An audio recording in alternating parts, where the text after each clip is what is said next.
Денешната пресконференција е свикана на тема за тековната економска состојба во Македонија. Полека изминува летото и работата е вака сега. Значи, и покрај сите укажувања на опозицијата и на независните експерти во државата дека економската ситуација е лоша во Македонија, условите за бизнис секторот се многу лоши, а истото се однесува и за социјалната положба на граѓаните. Владата продолжува и понатаму со својата погрешна економска политика, која што е наменета првенствено и единствено за задржување на нејзиниот рейтинг, политички рейтинг. Дека тоа не е напразно кажување, еве говорат следниве три факти искажани изминатиот ден или два. Прво, значи, после крстосување на половина од земјаната топка и потрошувањето на веројатно милионски суми на пари во евра, самата влада никогаш не излезе со своја пресметка колку чина така наречените road shows, ние сега добиваме уште едно ветување, најавено ветување дека ќе дојдат инвеститори и со нивните пари ќе се подобри вработеноста во државата.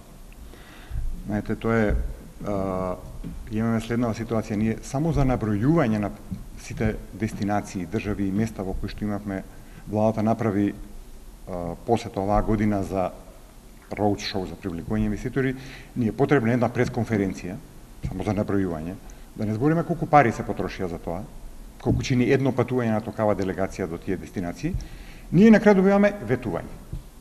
Реално она што го имаат граѓаните кои што ги платиле тие пари е ветување. Второ, по неуспехот, очигледниот неуспех на оној широко рекламиран и наводници елитен проект на владата Купи куќа, купи стан, сега со единствена цел за спасување на нешто за тој проект, владата прави измени во правилата и најави со тие измени дека парите што ќе ги добијат оние кои што ќе граѓани кои што ќе добијат можност да државата учествува во финансирањето на нивниот стан или куќа, ќе им бидат опростени. Нема враќање. Сега видете што се случува. Два интересни ефекта едновремено. Прво, граѓаните се ставаат во крајно неравноправна положба. Едните се нето губитници, другите се нето добитници. Малкумина добиваат и само добиваат, другите ништо не добиваат. Им го плаќаат сметката на првите. И второ, со еден потек владата креира дополнителен долг, кој што ќе треба да се враќа во наредните години. Многу едноставна калкулација, со неколку претпоставки, ако имаме само 500 корисници на она поддршка за стане 9200 евра. И 500 за она поддршка за куќа е учествувало кредитот од 15.000 евра, тоа е долг од преку 12 милиони евра, кој што ќе треба да се враќа во наредните неколку години. Која е вредноста на тие пари за оние кои што само ќе ги враќаат парите? Каде е тука равноправноста на граѓаните? И трето, министерот за финансии, самиот министер за финансии вчера, мислам, беше прифати дека буџетот до крајот на годината ќе се остварува со поголеми тешкоти. Тоа беше неговата изјава. Меѓутоа, бидејќи се уште ликвидноста не е крајно на буџетот не е крајно загрозена, владата нема да направи ништо, нема намера да направи ништо во тој поглед. Сега, кои се предлозите на СДСМ што владата треба да направи во однос на наведените аспекти? Кои би биле алтернативните политики и што би правила влада на СДСМ? Значи, прво, наместо фокусирање кон очекувано привлекување на странски инвеститори, кои наводно треба да не спасат од лошата економска ситуација, владата треба да се насочи пред се кон домашните бизнисмени и домашните инвеститори. Сите видови, и микро, и мали, и средни, и големи, од сите дејности и од сите гранки. Во целина. Треба да се подобрат условите за нивно тековно работење. Владата тврди дека тоа го направила, но фактите покажуваат дека не е така. И да се подобрат условите за нивно инвестирање, да се зголемат нивните инвестиции, домашните инвеститори. Но не, очигледно не е доволно само преку намалување на каматните стапки, на банкарските кредити. Уште еднаш да повториме, странските инвеститори не може да бидат замена за домашните инвеститори.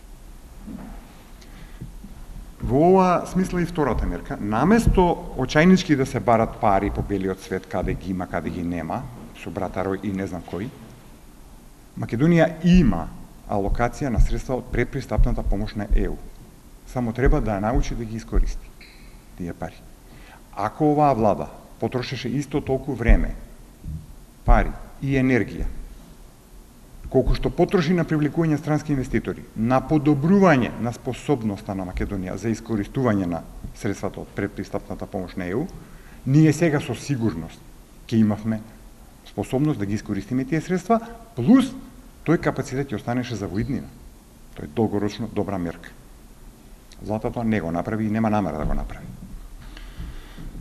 Во однос на оваа популистичка поддршка на социјално загрозените, наводно социјално загрозените граѓани, со овој проект што го наведовме Купи куќа, купи стан, мислам дека владата треба да знае дека граѓаните сакаат да бидат способни, доведени во ситуација, самите да си ги решават своите проблеми, па и стамбеното прашање. Тоа бара нивно вработување, создавање услови за отворање работни места и вработување на тие лица со подобри приходи, со подобри плати. Преку 7 години, или 7 години имаме оваа влада на власт, требаше тоа барем да го започне. Ние се уште имаме мерки за популистички за спасување на некој си социјален слој.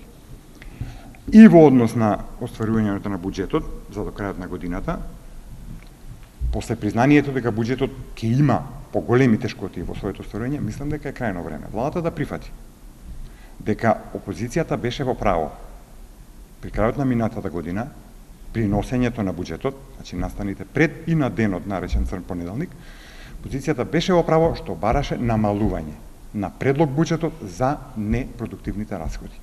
Тие се тие што прават сега проблеми, кои што министерот ги прифати, ги призна. Во таа смисла, уште еднаш повторувам заложбата на СДСМ, наредниот месец, некаде на почетокот, владата да подготви и да предложи ребаланс на буџетот, за да можеме колку толку да ја во таа смисла, буџетска смисла, завршиме оваа година нормално. Ако буџетот на вистина дојде во ситуација да биде неликвиден, да не може да ги сервисира своите обврски, касно, прекасно е за било каква мерка тогаш да се прави. Благодарам.